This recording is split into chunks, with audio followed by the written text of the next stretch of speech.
ಕಲ್ಬುರ್ಗಿಯ ನೆಲದ ಕೊಂಡಗುಳಿಯ ಮಣ್ಣು,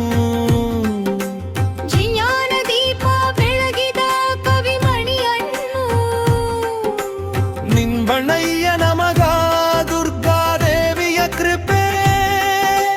ಧರ್ಮದ ಮಾರ್ಗದಲ್ಲಿ ನಡೆದು ಬಂದ ತಪಸ್ವಿ ರೂಪೇ, ವಿಕ್ರಮಾದಿತ್ಯರ ಸಭೆಯಲ್ಲಿ ಮಿಂಚಿದ ಪ್ರಜ್ಞೆ, ಮಹಾಮಂತ್ರಿಯಾಗಿ ಹೊತ್ತ ಧರ್ಮದ ದೀಪ ಜ್ವಾಲೆ,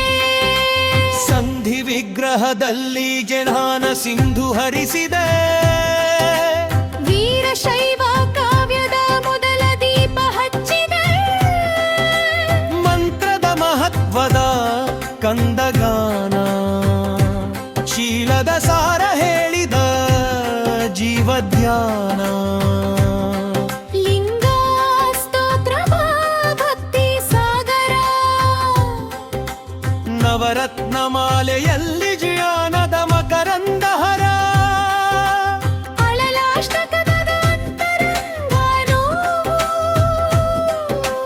ಕೇಶಿರಾಜ ಕಂದದ ಅಮೃತ ರಚನೆ ಹೊವು, 110ಕ್ಕೂ ಮೀರಿ ಪದ್ಯಗಳ ಬೆಳಕು, ಕನ್ನಡ ಸಾಹಿತ್ಯಕ್ಕೆ ನೀಡಿದ ಮೂಲ್ಯ